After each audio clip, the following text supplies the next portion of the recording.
Bien, ben Pierre, merci d'avoir répondu favorablement à notre demande de rencontre pour nous parler de ton père, de ta famille d'une façon plus large, parce que et puis bien sûr ensuite dans la deuxième partie un petit peu de toi, parce que c'est dans le cadre de notre réflexion sur les enfants de résistants aussi, comment ils ont en tête l'histoire de leur famille, de leurs parents, et puis ensuite dans cette deuxième partie, comment ils la vivent cette histoire, parce que c'est une histoire qui peut être en ce qui te concerne à la fois bien sûr glorieuse, hein, tout à fait vraiment une très belle histoire, mais en même temps très lourde et très tragique. Donc je pense qu'on pourrait commencer, tu pourrais peut-être commencer par nous dire, moi je pensais on pourrait commencer peut-être par 1923. 1923 parce que je crois que c'est l'époque où tes grands-parents sont arrivés en France avec ton père qui était tout jeune. Alors tout d'abord, pour répondre, je remercie la DVR de m'avoir sollicité et le siège du Parti communiste pour m'accueillir.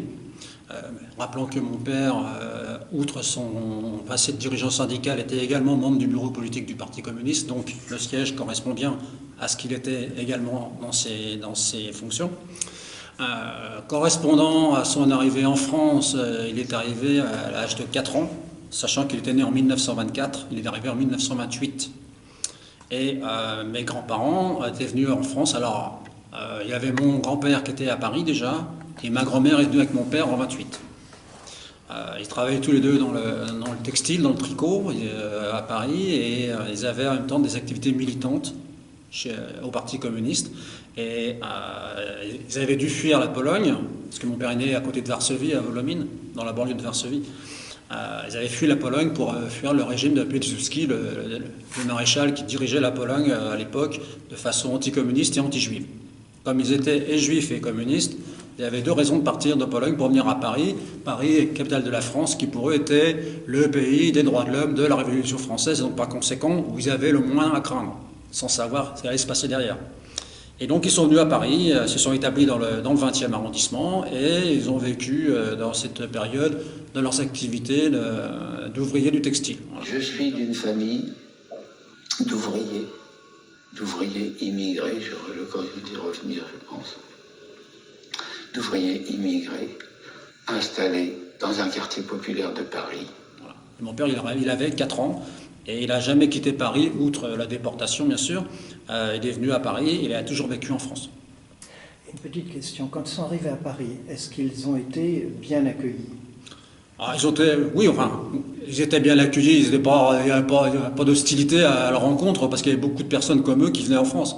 Oui, parce qu'on disait quand même que les juifs qui arrivaient à cette époque-là disaient heureux comme un juif en France. Enfin, il y avait... heureux, disons que sans être malheureux, au départ, ils ne savaient pas trop comment ça allait se passer derrière. Ils venaient parce que pour eux, ça représentait un idéal, la France. C'était pas n'importe quel pays.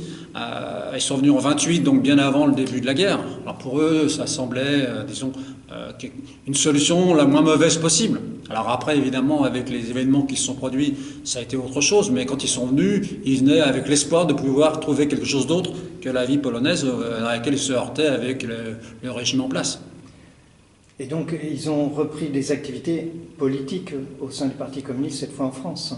Alors, ils n'ont pas quitté leurs opinions, parce qu'ils étaient communistes en Pologne, ils le sont restés en France. Ils étaient membres du parti et militaient au parti. Alors, ils n'avaient pas de responsabilité particulière, mais c'était de bons militants qui n'hésitaient pas à donner un coup de main à une opération de distribution de tracts ou de choses d'activité politique, tout en sachant les risques qu'ils pouvaient courir par la suite, pas au début, mais par la suite en tant que juif et communiste. Et ton père, lui, a suivi la même voie, puisque je crois qu'il est entré aux jeunesses communistes à 15 ans, si je ne me trompe pas. Voilà, il est participé à la jeunesse communiste en 1939, oui. 15 ans en septembre 1939. Pas choisi. Et elles étaient interdites. Et c'est pas ça qui allait me faire changer d'idée. Et au début de la guerre, en 1940, il avait donc 16 ans, et là, avec ses copains de la jeunesse communiste, et même ceux qui ne l'étaient pas, mais tous ceux qui voulaient se battre contre l'occupant nazi, se battaient avec leurs propres moyens. Alors au départ, c'était des moyens qui n'étaient pas extraordinairement élevés. Il s'agissait de jeter des petits papiers dans le métro, faire valoir l'appel à la résistance face à l'ennemi. 14 juin 1940, j'ai vu l'armée allemande entrer en défilant dans Paris. C'était déjà la résistance. Et par la suite, ça a pris plus d'ampleur, c'était plus structuré, et avec beaucoup plus de monde et de moyens conséquents. Oui, parce que je me souviens, on parlait de Roger Trognon tout à l'heure, et Roger Trognon m'avait raconté quelque chose qui m'avait vraiment tout à fait surpris. Il disait au début, on distribuait les tracts à la sortie du métro, ouvertement. Oui. Oui, ils distribuaient des tracts à la sortie du métro, ils en jetaient des métros lorsqu'ils roulaient, ils faisaient un maximum de choses pour appeler la population à résister, de façon à ne pas se laisser envahir par l'Allemagne qui voulait mettre la main mise sur le pays. Donc eux, en tant que jeunes, ils voulaient défendre leur pays, tout simplement, et donc ils faisaient tout ce qu'il fallait pour. Alors Roger, comme d'autres jeunes communistes de l'époque, se bagarraient pour ça. Alors il y avait Roger, il y avait mon père, il y avait Paulette, la compagne de résistance de mon père à Paris. Nous participions avec les jeunes du patronage, aux manifestations du 1er mai, à toute manifestation. On est dans un pays démocratique. Déportés comme eux, hein, ils ont tous eu le même parcours, hein, que ce soit Paulette, Roger ou mon père, tous arrêtés en même temps, tous départis en même temps dans les camps et tous revenus des camps. Voilà. Et mon père, quand il est revenu des camps, il n'a pas retrouvé sa famille avait été anéantie par les nazis. Alors que mon père, il est revenu, il y avait sa mère qui est revenue également, donc ma grand-mère, voilà. Mais Roger, malheureusement pour lui, il n'a pas eu cette chance de retrouver au moins sa mère. Voilà. Mais sinon, ils ont connu le même parcours. La seule différence entre eux, c'est que mon père, au départ, était emprisonné à Fresnes pendant 3 mois, à la suite d'une arrestation par la police française, remis par les Français aux Allemands qui l'ont emmené à Fresnes. Je me suis trouvé ici jusqu'au 22 juin, date à laquelle on est venu me sortir sans avoir été jugé, pour m'emmener au camp de Drancy, d'où le lendemain partait un convoi vers Auschwitz. Où il pouvait du jour au lendemain être extrait pour être fusillé, parce qu'il est dans le quartier des condamnés à mort. Et il avait tout pour déplaire aux Allemands, il était juif, il était communiste, il était résistant. Bon, ils l'ont arrêté comme résistant. Et arrêté en mars 1943 en raison de mes activités dans la résistance. Mais s'arrêter comme juif, je ne serais pas là. Vous voyez, donc c'est vous dire, à part cet épisode de 3 mois, ils ont tous connu le même parcours, arrivé à Drancy, à retrouver tout le monde. Ils sont tous partis à Auschwitz et à Ravensbrück pour les femmes. Et puis voilà. Et ensuite, ils se sont bagarrés, ils ont réussi à revenir. Oui, Paulette, elle a été à Auschwitz. Alors, les femmes au départ étaient à Auschwitz, c'est à l'issue de la marche de la mort qu'ils sont partis dans deux directions différentes. Les femmes étaient parties à Ravensbrück, les hommes sur Buchenwald. Mais ma grand-mère ou Paulette sont arrivées à Auschwitz, elles ont subi le même régime que les autres. D'ailleurs, il faut savoir qu'à Auschwitz, il y a beaucoup de gens qui sont, alors en dehors des méthodes de travail imposées par les nazis, beaucoup ont subi des méthodes dites médicales de la part du médecin d'Auschwitz qui faisait des expérimentations sur les gens. Et il y a énormément de gens qui se sont trouvés dans ses mains et malheureusement pour eux, ils sont restés.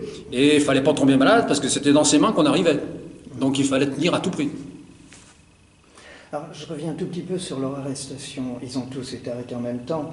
Moi, je me souviens de Sam Radzinski, qui a été arrêté en même temps que mon père, et qui m'avait montré la célèbre toile d'araignée. La toile d'araignée faite par les renseignements généraux. Les brigades spéciales, qui avaient repéré l'un, puis l'autre. C'est-à-dire que c'est impressionnant, parce qu'en fait, les brigades spéciales mises en place par Pétain et ses hommes consistaient à filer les résistants.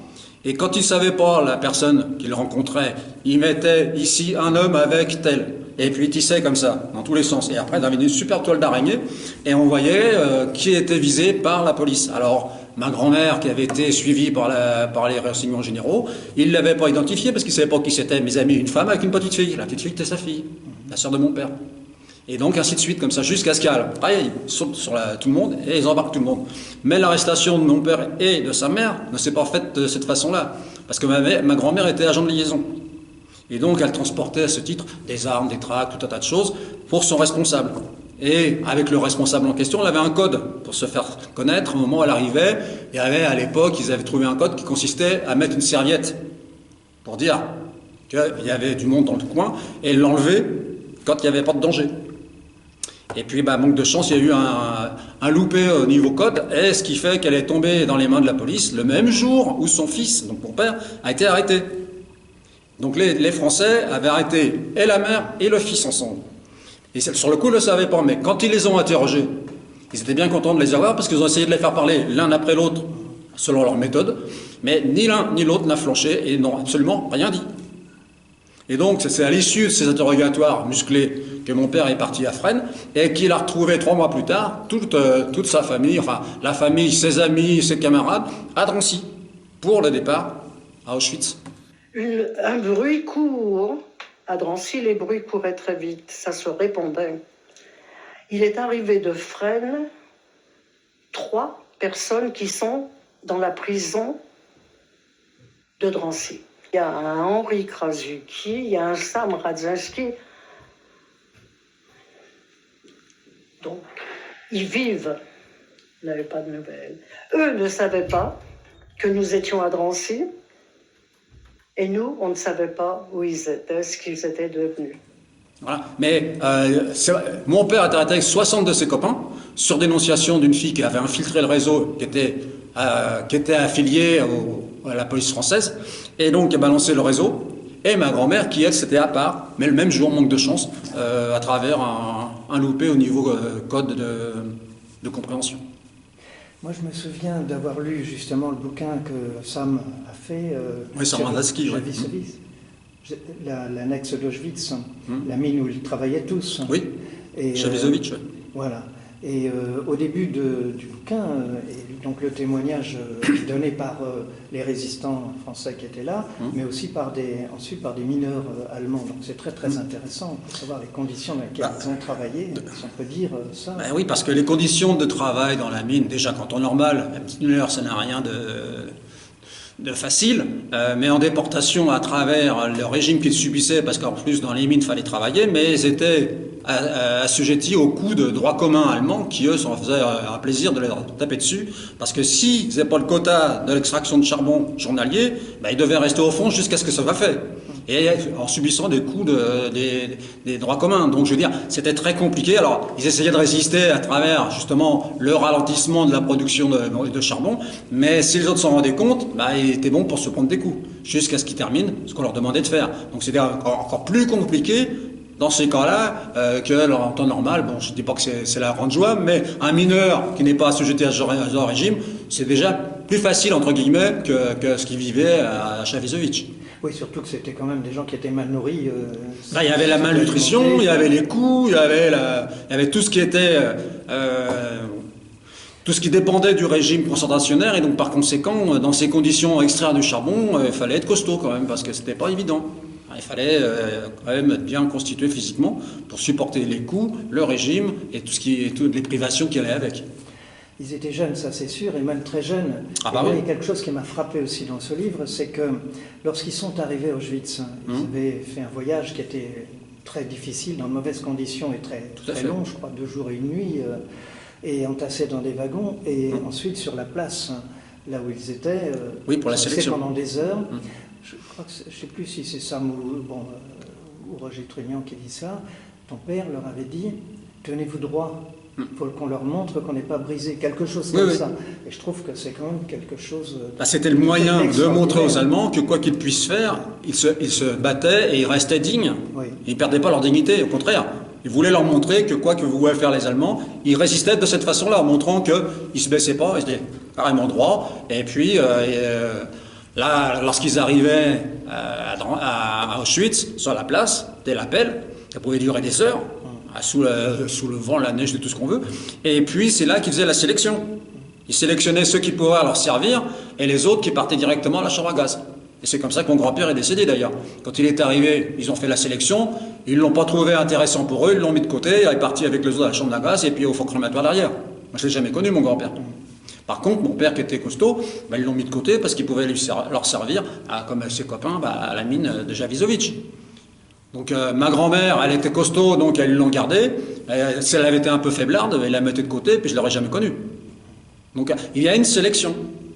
Donc au départ, ils prennent ceux qui les intéressent, et après, ceux qui mettent de côté, ils partent directement à la chambre à gaz, aux fameuses douches, douches qui n'étaient pas des douches, mais pour avoir visité le camp, évidemment, on voit ce qu'est la fameuse salle de douche. Il y a des pommeaux de douche, ça c'est vrai, mais derrière, c'est pas de l'eau, c'est du zyglon-B, le gaz, qui asphyxie tout le monde en quelques secondes, et après, les corps sont balancés au fond crématoire un peu plus loin. Mais j'ai vu le camp avec mon père qui nous l'a fait visiter d'ailleurs, la veille de mon mariage, ou un an avant, et il nous y a emmené avec ma sœur. Et on a vu l'ampleur de ce qu'était le camp. Je veux dire, c'est pas une invention de l'esprit, c'est quelque chose de réel, malheureusement, qui a vraiment existé, et on peut frapper. Moi, j'ai toujours ça dans un coin de ma tête, parce que c'est plus fort que moi. Quand on arrive à l'entrée du camp d'Auschwitz, alors il y a la fameuse inscription sur le portail, travailleront libre. Bon, moi, je veux bien, mais pas dans ces conditions. En plus, il y a des espèces de cloches en plastique dans lesquelles il y a tout ce que les nazis avaient pris ou déporté. Alors, vous avez des tas de choses, des chaussures, des valises, des cheveux, tout ce que vous voulez. Mais c'est une horreur, parce que ça montre l'atrocité de ces types-là par rapport aux gens. Oui, il fallait... C'est quelque chose d'énorme. Tu viens de dire que ton père t'a emmené, enfin tu es allé avec ton père à Auschwitz. Oui. Alors justement, j'avais une question que j'aurais posée à un moment ou à un autre, parce que beaucoup de déportés n'ont pas parlé à leurs enfants de leur déportation. Ce n'est pas le cas de ton père. Ah non, mon père, lui, il voulait pas, évidemment, quand j'étais petit, parce que quand j'étais avec mon père, j'ai toujours vécu avec lui, et quand j'étais enfant, j'avais 10-11 ans, je voyais sur son avant-bras gauche les chiffres. Alors, il faut savoir que les chiffres tatoués sur l'avant-bras gauche, c'était seulement à Auschwitz qui faisait ça. C'est le seul camp qui tatouait les gens, les autres non. Donc il y avait ce numéro qui était celui qu'il avait dans le camp. Donc j'avais beau lui poser des questions, j'étais encore un peu petit, à 10 ans quand même c'est un peu léger, donc il me répondait à sa façon pour faire en sorte de ne pas trop m'effrayer. Mais un peu plus tard, il a voulu nous montrer à ma soeur et moi, alors on avait fait d'ailleurs un long parcours avant d'arriver à Auschwitz. On était parti de Paris, on était allé dans le nord minier de la France, on avait traversé la Belgique, alors elle était passée la frontière, on était monté vers Anvers et ainsi de suite, le long de la côte. On est allé à Hollande, là on a pris un bateau qui nous a fait arriver à Gdansk sur la Baltique, et là on a pris un avion pour aller à Cracovie, et Cracovie au camp. Donc on a fait un périple important. Mais d'un autre côté, il était content, il voulait nous montrer là où il avait vécu pendant la guerre, parce que lui parti, après on ne saurait pas. Donc, il voulait nous montrer comment ça s'était passé. Alors, il nous dit, voilà, là, c'est l'entrée du camp, et voilà les fameuses douches. Là, on voit le camp à perte de vue avec les baraques, qui sont alignées les unes à côté des autres. Et c'est là-dedans qu'il y a eu plus d'1 million de personnes qui est décédé de différentes façons. Alors, l'extermination dans les mines, les fameuses expériences médicales du médecin, tout ce qu'il y avait qui a permis, malheureusement, l'extermination de beaucoup de monde. Et il voulait absolument nous le montrer. Alors, je crois qu'on peut peut-être dire que s'il a survécu, c'est parce qu'il était jeune, en bonne forme et qu'il avait beaucoup de volonté aussi, mais peut-être aussi parce qu'il y avait une organisation de résistance. Alors, il y avait effectivement dans les camps, à Auschwitz comme les autres d'ailleurs, il y avait toujours une organisation internationale dans le camp qui permettait de pouvoir se donner les moyens de résister. Alors, même si les moyens n'étaient pas énormes, parce que mon père avait comme responsabilité dans le camp de pouvoir répartir la nourriture aux plus faibles. Mais comme eux déjà n'avaient pas grand-chose, c'est difficile dans ces conditions de répartir encore quelque chose pour d'autres. Mais par exemple, Roger, dont on parlait tout à l'heure, il a survécu parce qu'il y a eu cette aide qui l'a aidé à subvenir. Parce qu'autrement, dès lors qu'on avait un peu de faiblesse, c'était fini. Alors on ne voyait plus. Lorsqu'ils ont fait la marche de la mort, le premier qui tombait par terre, il prenait une balle dans la tête et c'était terminé. Donc il fallait vraiment tenir. Alors mon père, il avait la chance d'être jeune et costaud physiquement, mais il y avait toute cette organisation qui permettait de remettre des gens entre les mains de camarades qui étaient expérimentés pour pouvoir aider, et de façon à pouvoir les sortir de cette situation. Est-ce que tu sais comment il a pris contact avec d'autres camarades de cette organisation de résistance? Il savait qu'il y en avait, il y avait des copains, donc à travers les camarades du parti, il connaissait certaines personnes, et certaines personnes savaient qu'il allait venir, parce que malheureusement, les informations courent. Et donc, quand il est arrivé, il a pris contact avec ceux qui connaissaient. Alors, il n'y avait pas que les gens du parti, il y avait également des gens de la CGT, il y avait un peu tout le monde, tous ceux qui étaient de l'autre côté. Il essayait de les contacter pour trouver un moyen de faire fonctionner tout ça. Alors, lui, il était responsable du groupe des Français à Auschwitz. J'ai une petite question. Est-ce qu'ils n'ont jamais pu savoir s'ils étaient juifs et communistes? Alors, de toute façon, oui, il savait, je ne sais pas s'il savait, mais il y avait beaucoup de déportés étaient et juifs et communistes. Bon, ils n'ont pas été arrêtés sur ce motif, parce que sinon ils n'auraient pas été dans les camps. S'ils étaient comme juifs, malheureusement pour eux, ils auraient été liquidés tout de suite. Là, ils les ont emmenés là-bas. Alors, beaucoup avaient l'aspect juif et communiste. Beaucoup. Il y avait beaucoup. Il n'y avait pas que ça. Il y avait beaucoup de juifs, il y avait des tziganes, il y avait tout un tas de personnes qui n'avaient rien à voir avec les communistes ou les juifs, mais qui étaient là-bas parce qu'ils faisaient partie de ceux que Hitler voulait éliminer, parce qu'il ne voulait qu'une seule race, la race aryenne, et le restant, il n'en voulait pas. Donc, il éliminait tout le reste. Ils n'étaient pas traités pareil, et ils ne s'étaient même pas habillés pareil. Pardon ? Ils n'étaient pas traités de la même façon. Ah ben tout le monde était traité de la même façon. Il n'y avait pas de traitement de faveur vis-à-vis de telle ou telle population dans le camp. Tout le monde était assujetti à la même politique.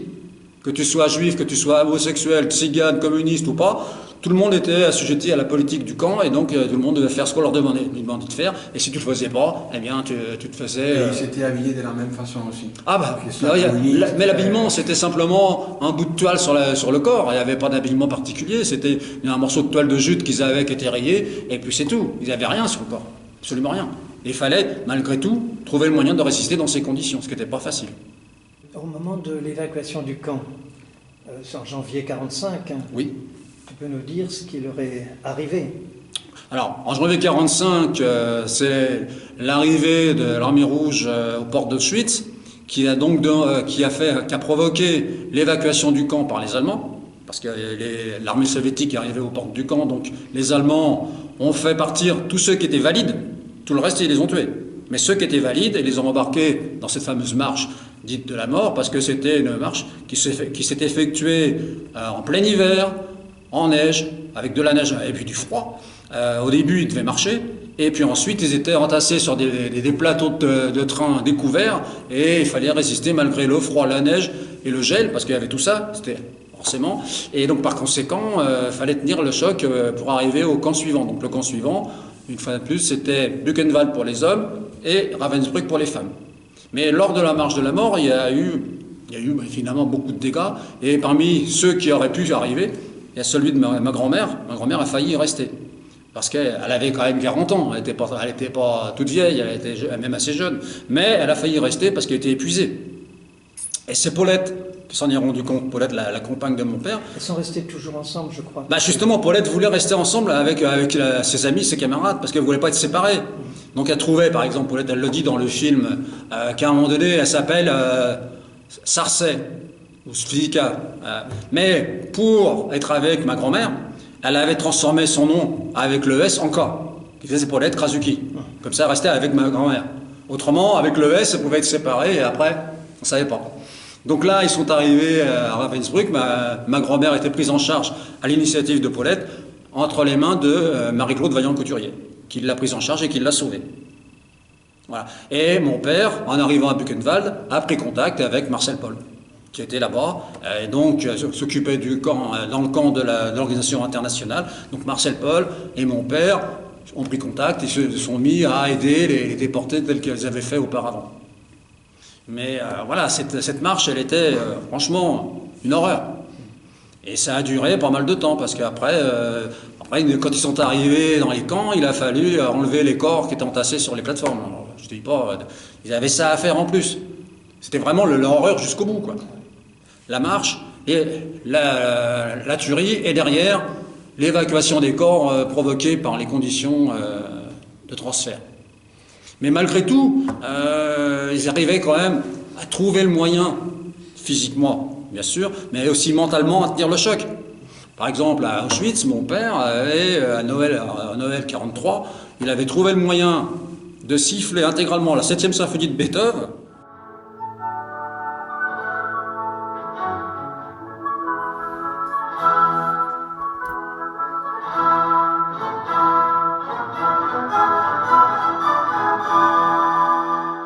Alors qu'à Auschwitz, on ne pense pas souvent à ça, mais en même temps, c'était pour lui un moyen de montrer aux autres, aux Allemands, que malgré tout ce qu'il pouvait subir, il tenait encore le choc et il était capable de.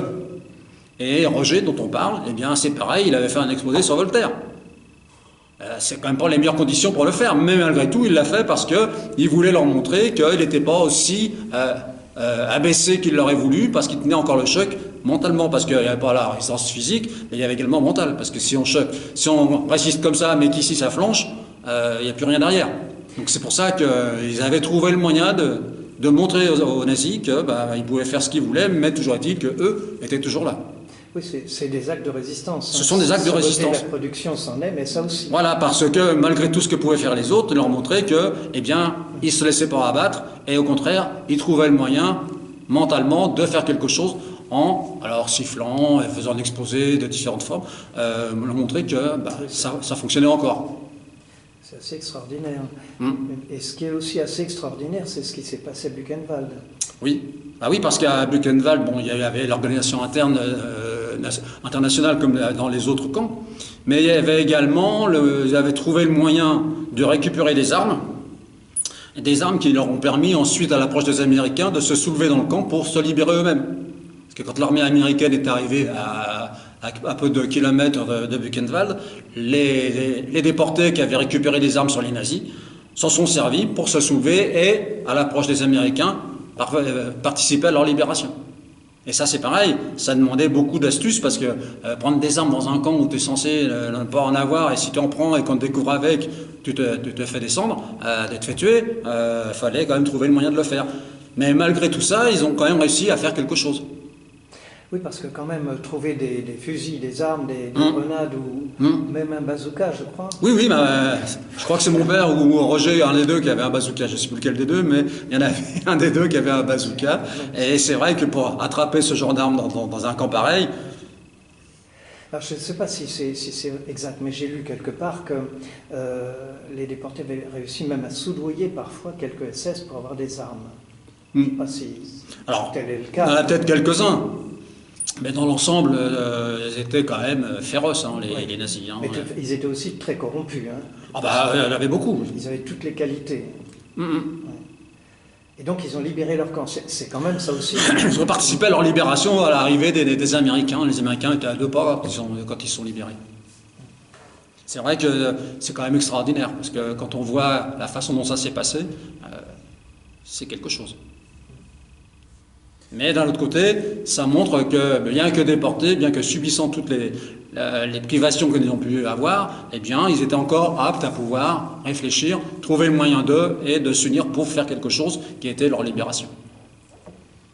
Oui, ce qui est vraiment une résistance exceptionnelle, aussi bien en France qu'à Auschwitz, qu'à Buchenwald. C'est quand même... alors là, peut-être que tu pourrais nous parler aussi rapidement, mais de ce que ton père a fait par la suite, de ce qu'il est devenu, parce que il est resté finalement toujours fidèle à ses convictions, à ses choix du début, et simplement ce qui a changé, c'est les formes de militantisme, parce que sa résistance partout, c'est son militantisme en fait. C'est-à-dire que la résistance telle qu'il l'a vécue a été évidemment le maître mot de ce qu'il est devenu par la suite, parce que quand on a une responsabilité syndicale comme il l'a eu, ou même politique, c'est un acte de résistance par rapport à une politique. Et donc le mot résistance, déjà il savait ce que c'était, même si ce n'était pas les mêmes conditions, parce que la résistance armée telle qu'il l'a connue, et l'autre derrière, qui était plus sociale, financière, économique, n'a rien à voir avec la résistance armée, mais malgré tout, il a quand même derrière lui, dans la tête, l'amélioration du sort des gens et d'un monde meilleur, pour lequel il s'est battu d'ailleurs. Moi, en ce moment, je me fais la réflexion de savoir que penserait-il s'il voyait aujourd'hui les conquêtes du CNR telles qu'elles sont avec la politique de Macron. Parce qu'aujourd'hui, la sécurité sociale de Croizat, elle vole en éclas, l'électricité de Marcel Paul, elle est partie en éclats aussi. Il y a tout un tas de choses pour lesquelles ils se sont battus, des conquêtes, et qui maintenant sont remises en cause. Je les verrais là aujourd'hui, mon père ou les copains, je les verrais, mais ils seraient fous, quoi. Ils diraient, on s'est pas battu pour ça. Et il avait cette volonté de faire un changement de société, de trouver un monde meilleur pour les gens, parce que c'était plus fort que lui, il fallait résister à tout ce qui pouvait aliéner les gens et détruire leurs conditions de vie. Donc là, pendant la guerre, c'était pour libérer le pays. Après la guerre, le pays étant libéré, il s'est engagé dans l'action syndicale, parce que lui, il avait comme volonté de se battre contre les patrons qui exploitaient, alors même si certains patrons ont été déportés. Je pense notamment à Marcel Dassault. Dassault, il a été à Buchenwald avec mon père. Mais ça ne l'a pas empêché d'être par la suite patron. Alors qu'il soit déporté, c'est une chose, qu'il soit patron, c'en est une autre. Alors mon père, quand il a été devenu patron, il se bagarrait contre lui quand il dirigeait les usines Dassault, tout simplement. Donc il ne pouvait pas faire autrement. C'était pas dans sa nature de laisser faire les choses telles qu'elles étaient. Au départ, il s'engageait pour libérer son pays. Maintenant, il s'engageait à la fin de la guerre pour libérer les gens des conditions de travail qu'ils subissaient. C'était pas la même chose, mais c'était aussi une libération, d'une autre forme. Moi, je disais en fait qu'il avait été un militant permanent, mais je crois que tu as raison de dire qu'il a plutôt été un résistant permanent. Il a été les deux. Il était un militant pendant la guerre, il n'était pas militant parce qu'il était difficile, mais il était résistant. Et c'est vrai qu'aujourd'hui, d'ailleurs, moi, c'est ce que je dis toujours aux jeunes quand on rencontre les lycéens à Boucher. Moi, je leur dis aujourd'hui, la résistance, elle n'est pas armée parce que ça, c'est fini. Mais vous avez un rôle à jouer sur la résistance financière, sociale et économique. Parce que les trois terrains de montrer de l'extrême droite. Donc, si vous ne les battez pas là-dessus, ils vont grapper en flèche et après, qu'est-ce qu'on va avoir en France? Alors que certains se sont battus justement au prix de leur vie pour pouvoir avoir dans notre pays. Donc c'est maintenant qu'il faut résister. Cette résistance-là, elle existe. Il faut faire ce qu'il faut. Est-ce qu'il a obtenu facilement la nationalité française? Alors non. Pour avoir la nationalité française, il a dû faire 2 demandes. La première lui a été refusée. Et la seconde, il a fallu qu'il attende un moment avant de pouvoir l'obtenir. Et donc, il a fini par l'avoir. Et d'ailleurs, à ce sujet, il y a eu, je ne sais pas si vous vous souvenez, une émission de télé où on lui avait fait le reproche d'être naturalisé de fraîche date. Alors, il dit, écoutez, si j'avais eu dans ma famille un prince polonais, est-ce qu'on me ferait tant d'histoire aujourd'hui? Il pensait à Pogna à l'époque, sous Giscard.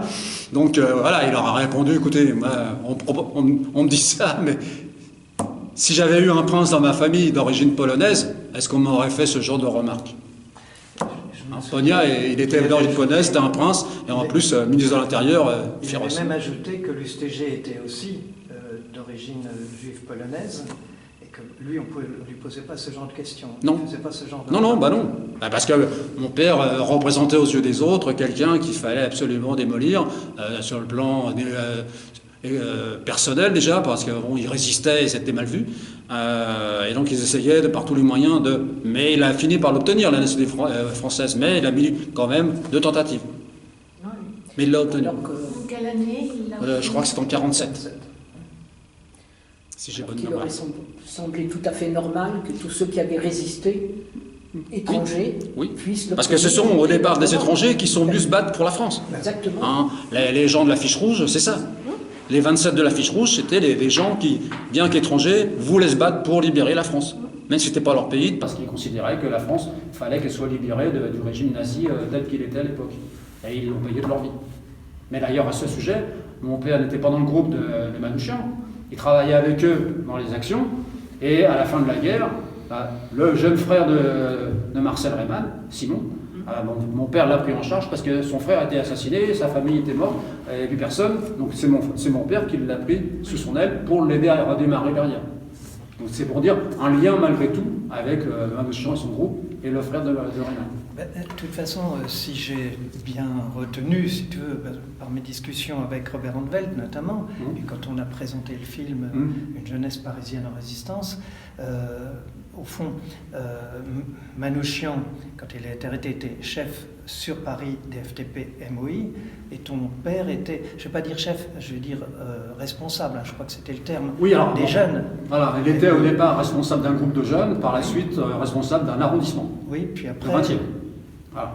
Et donc, alors, c'est pas la même genre de responsabilité, parce que Manouchian, il avait un groupe de personnes, alors c'était d'origine étrangère, il faisait pas la même chose que mon père. Mon père, lui, en dehors de l'action armée, il faisait également des actions du style sabotage ou distribution, choses comme ça. Et d'ailleurs, au sujet des résistants, mon père reversait dans le grand FTP un certain nombre de personnes qu'il avait dans son groupe pour pouvoir alimenter les effectifs armés. Voilà. Donc c'était aussi ça, une de ses façons d'être et de responsabilité. Donc, par conséquent, il fallait qu'il juge ceux qui étaient aptes à rejoindre les FTP armés et puis rester avec lui pour le restant de la bagarre, parce que ça n'empêchait pas, même sans être armé, de pouvoir résister. C'est ce qu'il faisait d'ailleurs. Donc voilà. Mais non, Manouchian, eux, c'était vraiment tout ce qui était armé et bon, il les a aidés. Mais il était responsable de l'arrondissement du 20e. Je suis d'une famille d'ouvriers immigrés, j'aurai l'occasion d'y revenir, je pense, d'ouvriers immigrés installés dans un quartier populaire de Paris. J'ai été arrêté en mars 1943 en raison de mes activités dans la résistance. J'avais cru lire qu'il avait été responsable de toute la région parisienne. Il a été responsable du 20e arrondissement. Oui. La région parisienne, non. La région parisienne, c'est au titre syndical après la guerre, à l'UD, à l'Union départementale. Mais en tant que résistant, c'était le 20e, ce qui était déjà considérable, parce que le 20e arrondissement, ça fait quand même pas mal d'endroits. Et puis en plus, après, il a été arrêté, donc ça pouvait difficilement être la région parisienne. Mais il a été responsable de la région parisienne à titre syndical, lorsqu'il a été secrétaire général de l'UD de Paris. De 15 ans, donc il est arrivé à 4 ans, donc il n'y avait pas de rôle particulier, parce qu'il était un enfant au départ. Jusqu'à l'âge de 15 ans, il n'a rien fait de particulier, mon père. Il n'avait pas de rôle dans une résistance particulière, parce qu'il était avec ses parents, jusqu'au jour où la déclaration de guerre est arrivée. Après, quand il y a eu, en 1939, il a adhéré à la jeunesse communiste. C'est en 1940 qu'il a commencé à résister, parce que les Allemands ont envahi Paris. Il a assisté à l'entrée à Paris des Allemands. Le 14 juin 1940, j'ai vu l'armée allemande entrer en défilant dans Paris. Ça l'avait marqué. Et c'est aussi pour ça, en dehors de l'entrée des Allemands dans Paris, qu'il voulait absolument résister pour les faire sortir de France, parce qu'il voulait libérer son pays avec ses copains. C'était son acte premier. Alors après, jusqu'à l'âge de 16 ans, il ne faisait rien de particulier. Il est parti dans la JC à 15 ans en 1939 et à 16 ans dans la Résistance, parce que c'est là que les Allemands sont arrivés en France. C'est en 1940. Comment est-ce qu'ils ont reçu le pacte germano-soviétique ? Sur le coup, ils l'ont reçu pensant que ça pourrait peut-être aider à gagner du temps. Parce que c'est vrai que c'était pas non plus un pacte qui était censé durer éternellement, dans la mesure où il y avait l'alliance soviétique-Allemagne et que l'Allemagne avait comme but justement d'aller en URSS. Donc ça permettait peut-être de gagner un peu de temps pour l'armée soviétique de façon à se reconstituer en force et en armes. Mais à un moment donné, quand Hitler a décidé d'envahir les pays ex, Autriche, Pologne et compagnie, là, le pacte était rompu et là, c'était l'opposition frontale entre les deux États qui s'est terminée par la défaite d'Hitler à Stalingrad. Parce que Hitler voulait faire une bouchée de l'Allemagne, de l'URSS, pardon. Mais ce qu'il ne savait pas, c'est que là-bas, en URSS, à l'époque, il y avait un climat extrêmement difficile à supporter que les gens du pays pouvaient, parce qu'ils étaient habitués, mais quelqu'un qui venait d'Europe comme l'Allemagne, qui ne connaît pas le climat du pays en question, il est surpris. Et l'hiver russe, c'est pas une histoire pas une vue de l'esprit, c'est quelque chose de réel. Et quand il est parti là-bas, Hitler, il a le climat, et 2, la force de l'armée russe, parce que l'armée russe était soutenue par tout le pays. Oui, c'était le pays derrière l'armée. Alors qu'en France, l'armée, elle était avec Hitler. Nous, là-bas, c'était autre chose. Oui. Et c'est pour ça que, par exemple, on voit dans les exemples de sièges qui se sont produits. Leningrad, à l'époque, c'est 900 jours de siège. Et ils ont gagné. Moscou, c'était 600 jours et ils ont gagné. Stalingrad, il n'y a pas eu tant que ça, mais ça a suffi pour que Paulus se fasse battre par l'armée rouge et Hitler complètement défait. Et c'est comme ça que d'ailleurs il y a eu la signature de l'armistice à la fin de la guerre, parce que Stalingrad c'était le coup de grâce, si je puis dire, de l'armée russe contre l'armée allemande. Et il y a eu quand même 2 sièges. Ils voulaient prendre Moscou, ils se sont cassés le nez, même pendant 600 jours de siège. Et à Leningrad, que j'ai vu avec mon père par la suite en voyage, c'était 900 jours. Et d'ailleurs, il y a un livre qui le rappelle. 900 jours de Leningrad. Les 900 jours qui ébranlèrent le monde. C'est dire. C'était quelque chose d'énorme. 900 jours, je ne sais pas si on se rend compte, mais ça représente presque 3 ans. C'est quelque chose d'exceptionnel. Et malgré ça, ils ont tenu. Et ils ont battu. Ils ont combattu et battu l'Allemagne. Et pareil, Moscou, qui était la capitale de l'URSS, elle n'a pas été prise. Donc c'est dire. Il a fait une très grosse erreur, Hitler, ça c'est sûr. Il pensait en faire qu'une bouchée, puis il se cassait. Il pensait que les Russes se révolteraient contre la dictature de Staline. Et donc, il n'a pas mesuré l'esprit nationaliste des Russes, qui de toute façon faisait passer la défense de leur pays avant tout.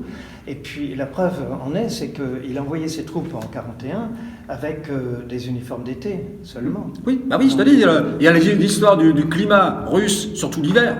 Bon, l'été, c'est un peu comme dans n'importe quel pays, mais l'hiver russe, c'est le gel, c'est le froid, c'est les températures sibériennes, c'est pas moins 3 ou moins 4, c'est moins 15, moins 20, moins 40. Quand on arrive là-bas, que tu as moins 40 degrés à supporter, si tu n'es pas vêtu en conséquence, tu y restes. Et Staline, il a été critiqué après la guerre, mais toujours est-il qu'il a emmené son pays à la victoire. On ne va pas lui retirer ça. Même si par la suite, il y a eu autre chose, en tout cas, au niveau de la guerre, c'est quand même un des responsables de la victoire soviétique. De la victoire tout court. Tout court, parce que s'il n'y a pas eu le front russe, les Américains n'auraient jamais pu débarquer. Mais les Américains, ils ont gagné. Ils voulaient absolument faire supporter le poids de la guerre à la Russie, à l'URSS. Eux, ils voulaient attendre le maximum de temps pour voir si les Russes ne se feraient pas avoir par les Allemands, chose qui ne s'est pas produite. Et c'est pour ça qu'ils ont attendu aussi pour venir pour le débarquement au dernier moment, parce qu'ils attendaient peut-être de voir comment ça allait se passer. Mais quand ils ont vu que les Russes arrivaient près de la France, que la France commençait à se libérer, ils ont accouru à toute vitesse pour sortir et venir nous participer au débarquement chez nous. Mais ils ont attendu un moment avant de venir. Alors qu'on leur essayait de leur demander leur aide, parce que la guerre, c'est quand même quelque chose de conséquent. Et quand on est occupé, on aime bien avoir des alliés. Mais ils ont mis du temps avant de venir. Parce qu'autrement, s'ils étaient venus plus tôt, la France aurait pu se libérer un peu plus tôt. Mais il y avait en France une résistance menée par le Parti communiste, par beaucoup de monde, et les Américains anticommunistes ne voulaient pas se mélanger tout de suite avec. Et donc, par conséquent, entendu, quand ils ont vu que ça commençait à prendre des proportions inquiétantes, ils sont arrivés en disant on va participer à la bagarre. De toute façon, ils ont armé les maquis communistes vraiment du bout des doigts. De Gaulle, il voulait pas de livraison d'armes, le minimum. Oui, notamment au moment de la libération de Paris. Les résistants n'avaient pas de rôle-tanguy, n'avaient quasiment pas d'armes. Il y a des exemples comme ça dans la guerre de résistants qui ont dû malheureusement se faire tuer parce qu'ils n'avaient pas les livraisons d'armes conséquentes. Je pense à un épisode... Le Vercors. Il y a le Vercors, mais il y a également le plateau des Glières, dans la Haute-Savoie. Les Glières, il y a 800 personnes, 800 résistants qui ont été tués par la milice et l'armée allemande, par les deux, sur le plateau. Ils avaient demandé des armes à De Gaulle, et ils ne les ont pas eues en nombre suffisant, mais ils se sont fait avoir par la milice et les nazis sur le plateau.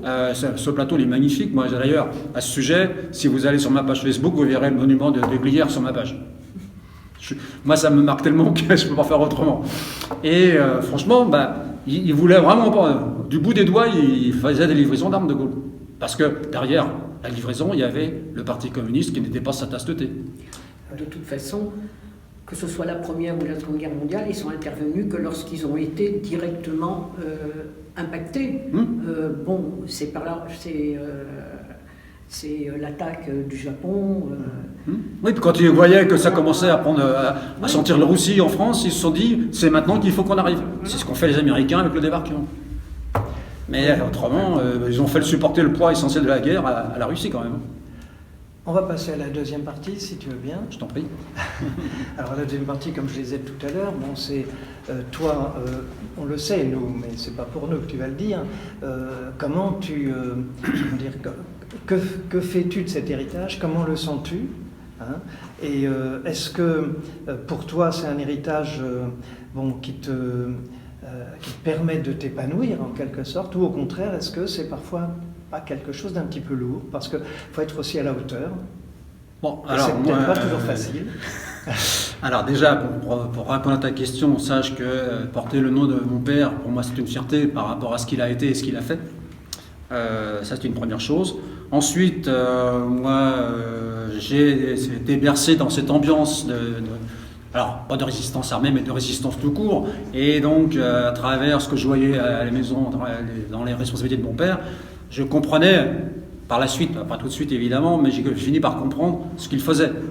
Et moi j'ai commencé à militer, j'avais 17 ans. La grosse bagarre que j'ai commencé à connaître, c'était 68, puisque c'est à cette époque-là que j'avais eu 17 ans. Donc j'ai eu 68, mais pour moi 68, il y avait encore d'autres grosses bagarres à l'extérieur de la France. Il y avait les grèves, mais sur le plan international, il y avait beaucoup de choses.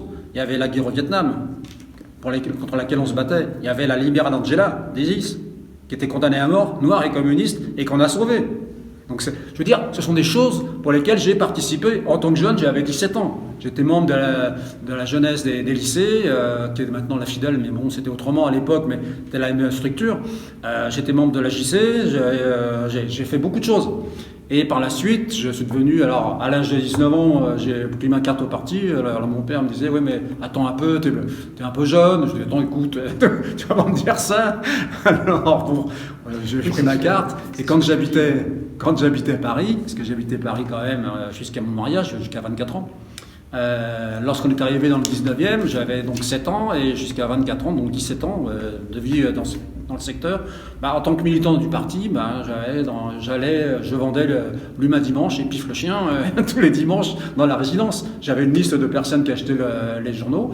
J'allais les voir, tout content, ils m'achetaient ça. Je vendais le muguet le 1er mai dans les escaliers, dans les résidences, et je me faisais courser parce qu'il y avait des mauvais coucheurs. Mais j'avais une activité. J'ai été à un moment donné secrétaire de cellule. J'ai eu des choses comme ça. Et puis dans l'appartement, mon père recevait avec ma grand-mère les membres de l'UJRE, de l'Union des Juifs Résistance et Entraide, qui s'étaient battus pendant la guerre, et dont les réunions se passaient dans l'appartement. À l'époque, maintenant il y a Claudie Lederman, mais ses parents, Charles et Raya, que j'ai bien connus, lui, Charles, c'était un avocat communiste, et Raya, ils n'ont pas été déportés, mais résistants. Mais ils venaient à l'appartement, après malheureusement ils sont plus de ce monde, mais j'ai bien connu Claudie, bien sûr, toute petite, et ses parents. Voilà. Il y avait Paulette, et puis il y avait, dans les gens qui venaient à l'appartement, on appelait ça affectueusement la bande à mémé, ma grand-mère, parce qu'elle était avec des personnes qui avaient été déportées comme elle. Elle était 3 ou 4, avec elle, qui avaient été à Auschwitz, et elle venait à l'appartement pour participer aux réunions. Alors je me souviens encore de leur nom, c'était assez drôle ces femmes-là, mais en tout cas, elles étaient sorties d'une période sacrément difficile, parce qu'elles ne paraissaient pas, mais elles étaient costauds. Et c'était un plaisir de les voir. Donc moi, à Paris, j'ai fait quand même pas mal de choses. Quand j'étais à Paris, que je travaillais à Paris, parce qu'après la boîte elle a changé d'endroit, tant que l'entreprise était sur Paris, je vendais l'Huma à la porte de l'entreprise. Je me mettais devant la porte et je vendais le journal l'Huma Dimanche toutes les semaines. Oui, tu as été bercé. J'ai été bercé là-dedans. Et pour moi, c'est rien de plus naturel que de résister à ce genre de choses, parce que je ne sais pas, je ne peux pas admettre qu'on puisse profiter de la situation de personnes en difficulté pour s'enrichir. Donc moi, j'ai voulu combattre ça. D'ailleurs, par la suite, quand j'étais salarié, j'ai à peine arrivé dans l'entreprise qu'on m'a remis ma carte syndicale. Je n'ai pas été la chercher, on me l'a donnée tout de suite. Et j'ai milité parce que dans une entreprise, tu es amené à te bagarrer pour améliorer les conditions de travail, pour avoir une meilleure convention collective, pour avoir tout un tas de choses. À l'époque, c'était un peu plus facile qu'aujourd'hui parce que c'est les années 80. Les années 80, c'était Mitterrand avec les lois Auroux qui te donnaient un certain nombre de choses pour pouvoir le faire. Aujourd'hui, c'est terminé. Donc j'ai pu, avec les moyens de l'époque, participer à des actions qui ont visé à améliorer les conditions de travail des personnes. Donc, voilà. Donc c'est en moi la résistance. Je ne sais pas comment on peut se servir du travail, de l'utilité de personnes pour s'engager sur leur dos. Parce que ces personnes-là, après, s'appauvrissent. Elles n'ont pas les moyens de vivre normalement, décemment.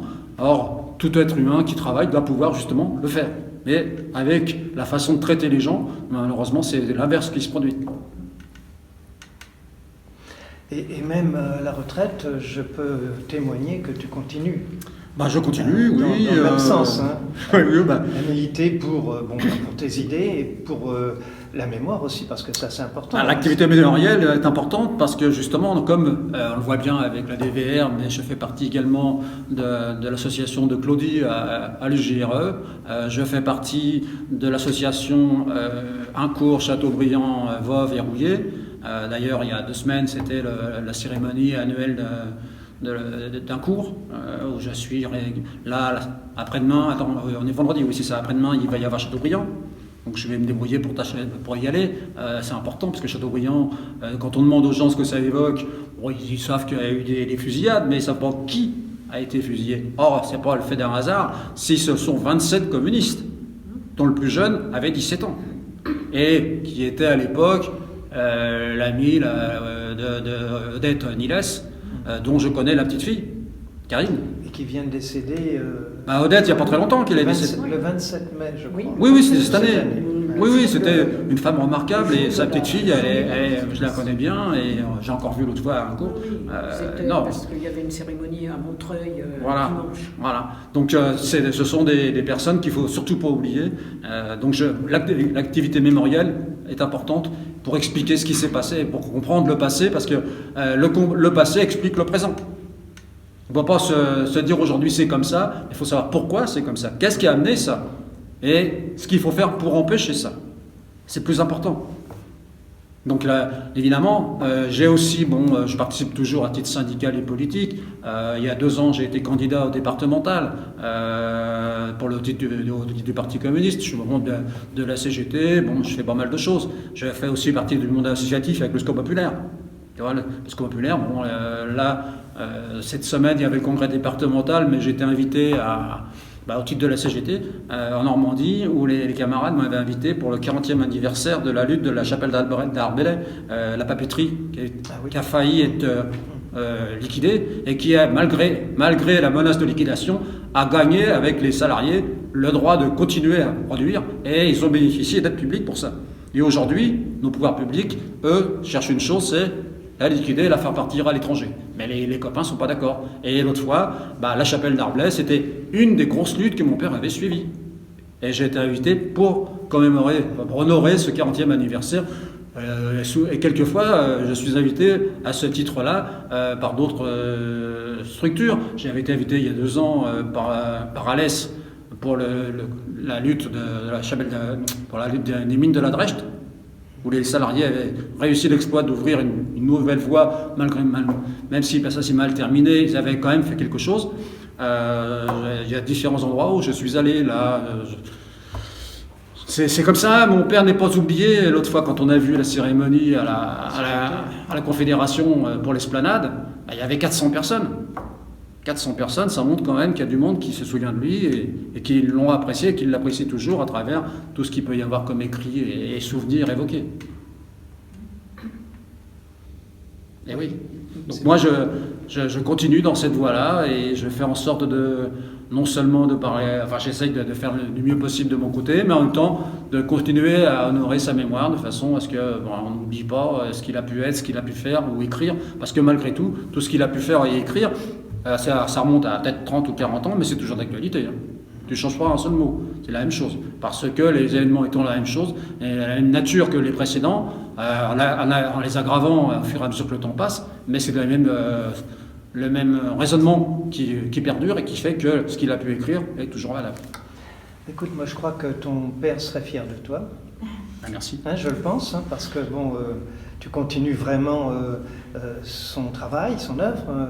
Et ça, à mon niveau, ça c'est bien. Chacun le fait à son niveau. Chacun, en tout cas, nous on apprécie beaucoup que tu sois à nos côtés à l'ADVR, parce que je me souviens que quand tu as adhéré, je suis sûr que tu as oublié, mais moi pas, quand tu as adhéré à l'ADVR, c'était en 2014, à la mairie du 14e, c'est là qu'on avait fait la journée du 27 mai, et quand tu avais vu le stand de l'ADVR, tu es venu nous voir et tu as dit: mais je vais prendre ma carte ADVR, comment pourrait-on ne pas adhérer à une association qui porte ce nom? Défense des valeurs de la résistance. 2015. 2015, en 2014, on était à la mairie de Paris. Ce qui est important, c'est ce que Pierre a dit. Et donc, je trouve que c'était... oui, puis Jérôme Béron, c'était quand même l'adjoint de Jean Moulin.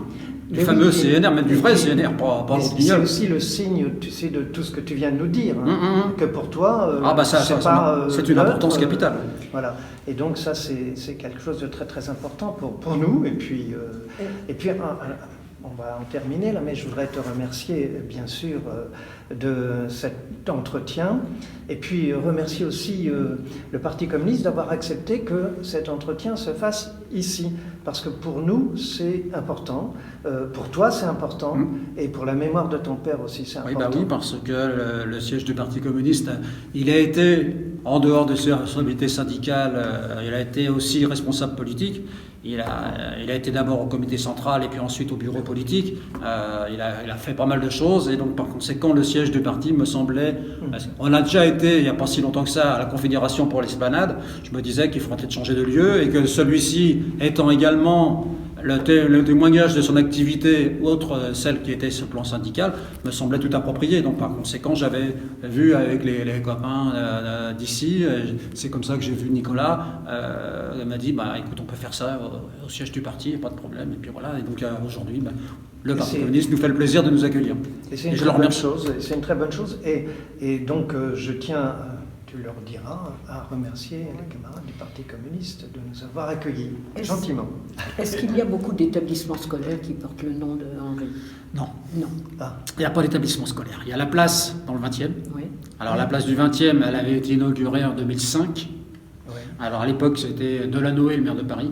Oui. Et la première tentative d'inauguration, malheureusement, est tombée à l'eau, c'est pas de le dire, parce qu'il tombait des hallebardes sur Paris ce jour-là. On a été pris sous la pluie. Et donc, par conséquent, il y a eu une deuxième tentative qui s'est bien déroulée, cette fois-ci, toujours avec Delanoë, quelques mois après. Et donc, la place maintenant. Alors, cette place, elle est située dans le 20e, juste en face de l'école où il allait quand il était petit. Il y a la rue Levert, qui est juste à côté de la place, et c'est l'école où il allait quand il était petit, qui est face à la place qui porte son nom. Et alors, le hasard de l'histoire, par la suite, parce que mon père il a sa place ici, à son nom, mais le hasard de l'histoire fait que par la suite, Henri Malberg, le responsable du Parti communiste de la Fédération de Paris, quand il est décédé, la place qui lui était dédiée est en haut de l'escalier qui sépare mon père de la sienne. Donc ils sont côte à côte. Comme ils étaient côte à côte lorsqu'ils militaient ensemble, et bien après leur décès, Henri Malberg est en haut, mon père est en bas, et au milieu un escalier qui les sépare. Voilà. Mais il n'y a pas d'établissement. Non. Là, cette année, pour la première fois, une école primaire va porter le nom d'un personnage. C'est Varda. D'accord. Et donc, ce serait peut-être l'occasion de demander justement que cette école dans laquelle il est allé porte son nom. Alors c'est l'école de la rue Levert à Paris, dans le 20e. Alors, oui, je ne sais pas. Jusqu'à présent, ça s'appelle toujours du nom de la rue, alors que là, pour la première fois cette année, ils ont décidé de donner rue Daguerre, là où elle avait son atelier, le nom d'Agnès Varda. On pourrait peut-être demander... Il faut voir avec Hidalgo. Voilà. Moi, je me souviens de l'inauguration de la plaque au nom de Robert Chambéron avec Hidalgo. Lorsque ça avait été fait, j'étais venu pour ça. Pourquoi ne pas lui demander si elle serait opposée à ce que l'école qui fait l'angle par rapport à la place où se trouve mon père porte son nom. C'est pas une chose impossible. Ça peut se faire, mais ça, moi je ne peux pas intervenir, je vous laisse le soin de le faire. Vous pouvez faire une demande en disant ça serait bien, ça permettrait d'aller plus loin dans l'hommage. Bon, il y a la place, c'est très bien, mais comme il allait à cette école, ça serait pas mal non plus un petit clin d'œil de ce côté-là. Voilà. Tu disais les élus communistes du 20e, ils sont assez proches de Anne Hidalgo. Ils ne peuvent pas intervenir. On peut essayer de les joindre, nous, D'ailleurs, ils pourraient aussi aider l'association. Oui, bien sûr. Alors tu vois là, pour donner un exemple, tout à l'heure quand je suis venu, j'avais un blouson sur moi. C'était le blouson de mon père. Ah oui? Eh oui, que j'ai récupéré et que j'ai mis tout à l'heure, parce que je ne savais pas trop le temps qu'on aurait sur Paris aujourd'hui. J'ai dit, c'est un blouson qui est en plus agréable à porter parce qu'il n'est pas chaud. C'est du Gore-Tex, alors le Gore-Tex c'est fin, mais d'un autre côté ça tient chaud quand tu as froid, et inversement ça fait un peu plus froid quand il fait chaud. Donc je l'ai pris aujourd'hui, c'est en même temps un clin d'œil. Et moi, je voulais poser Vas-y, je t'écoute. petite question par rapport au fait d'être juif et communiste. Si tu as quelque chose à dire, aussi bien au niveau de ton père que... Alors, mon père était juif d'origine, mais il n'était pas pratiquant. Ma famille ne pratiquait pas les actes religieux. Donc, ils étaient d'origine juive, c'est vrai. La seule chose qu'ils faisaient, mais ça, c'était le côté agréable de la chose, c'était des plats d'origine juive qui étaient très bons. Moi, je me suis régalé à plusieurs reprises, mais autrement, ils ne pratiquaient pas du tout les actes religieux. Ils sont venus en France persécutés par Pilsudski en Pologne. En plus, il y avait le double malheur d'être juif et communiste, donc il y a raison plus pour eux de venir en France, qui était, à leurs yeux, le pays de la Révolution, des droits de l'homme, de beaucoup de choses, qui malheureusement a mal fini à travers la déclaration de guerre de 1939. Mais sinon, pendant 15 ans, ils sont venus en France, ça se passait pas mal. Ils travaillaient, c'était pas le Pérou, mais en tout cas, il n'y avait pas de grosses craintes à avoir par rapport à ce qui s'est produit par la suite. Oui, parce qu'il y avait quand même de l'antisémitisme en France avant la guerre, mais par rapport à ce qu'il y avait en Europe centrale, ça devait être évidemment... Dans les autres pays, c'était une horreur. C'est pour ça qu'il y a beaucoup de gens qui sont venus en France. Ouais. Et ils sont fait comme ça. Mon père est venu, il a rejoint son père qui était parti un peu plus tôt ici. Il est venu avec sa mère et ils sont restés tous les trois à Paris jusqu'à la déclaration de guerre. Sinon, si vous voulez une manière aussi, à quel moment ton père, ta mère ont commencé à parler de leur lutte, de la résistance? Alors ma mère n'a pas été résistante. Mon père, oui, ma mère, non. Mon père l'a épousée après la guerre. Pendant la guerre, elle n'était pas dans le coup. C'est après la guerre. D'ailleurs, mon père et ma mère se sont mariés, puis elle m'a laissé tomber, j'avais 10 ans. Donc après, pendant 50 ans, je ne l'ai plus vue, même plus. J'avais 60 ans où je ne l'ai pas revue parce que je considère qu'une mère de famille qui laisse tomber ses mômes, en tout cas moi, je ne l'ai pas admis et je l'ai rayé de la carte. Voilà. Comme ça. Donc pendant 60 ans, elle m'a laissé tomber. Donc c'est un choix, donc moi j'ai fait pareil. Moi, tu sais, je vais te dire, je suis comme on est avec moi, on est sympa, je le suis, on ne l'est pas, c'est pareil. Donc voilà, ils se sont mariés après la guerre. Pendant la guerre, c'était mon père et sa mère, ma grand-mère. Et heureusement qu'elle est revenue des camps, parce qu'elle a failli, tout à l'heure je vous le disais, il restait, c'est Paulette qui l'a prise en main, et en la remettant entre celle de Marie-Claude Vaillant-Couturier à Ravensbrück, parce que si elle n'était pas sauvée, eh bien mon père aurait eu des difficultés pour m'élever avec ma sœur, parce que pris par ses fonctions, ça lui était impossible de jouer son rôle de père de famille, même s'il essayait de le faire. Un père de famille, ça prend quand même du temps.